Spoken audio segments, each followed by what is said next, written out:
Mémoire, mémoire ancestrale, mémoire collective, mémoire cosmique, mémoire latente. La mémoire n'est dans sa constitution première qu'un reflet de la perception et peut être prise pour désigner par extension tout ce qui présente le caractère d'une connaissance réfléchie ou discursive, c'est-à-dire indirecte. Cette connaissance indirecte n'en est pas moins sujette à des réminiscences fort lointaines qui présentent, sous l'effet de circonstances particulières, des caractéristiques parfois surprenantes, et ceci dans la mesure où tout se conserve, écrit Guénon, puisque tout a d'une façon permanente la possibilité de reparaître, même ce qui semble le plus complètement oublié et ce qui est le plus insignifiant en apparence, comme on le voit dans certains cas plus ou moins anormaux. Mais pour que tel souvenir déterminé reparaisse, il faut que les circonstances s'y prêtent, de sorte que, en fait, il y en ait beaucoup qui ne reviennent jamais dans le champ de la conscience claire et distincte. Bien souvent, ces cas de réminiscence anormale que l'on peut qualifier de mémoire ancestrale, voire de mémoire cosmique, constatés chez certains individus, sont les produits de la mémoire latente, mémoire qui prouve combien il est possible que perdure le souvenir de faits lointains que l'on croyait totalement effacés, et ce par de là même l'existence présente des individus en question.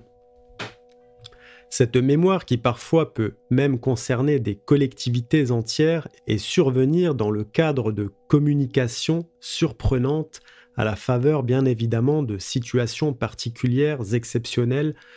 ou se manifester qu'après plusieurs générations ont la plupart du temps une origine subconsciente évidente.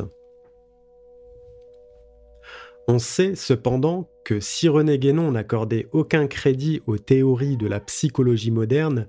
il reconnaissait parfaitement la source traditionnelle de la découverte de ce domaine du psychique qui reste généralement non révélé et que pour cela précisément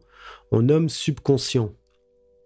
Toutefois, il insista toujours très fortement sur le caractère purement transitoire des éléments ou ensembles qui peuplent cette région de l'esprit, ensembles mentaux périssables, c'est-à-dire sujets à se dissoudre parce que, étant d'ordre sensible, ils sont littéralement des dépendances de l'état corporel.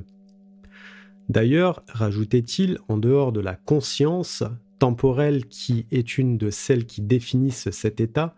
la mémoire n'aurait évidemment aucune raison de subsister.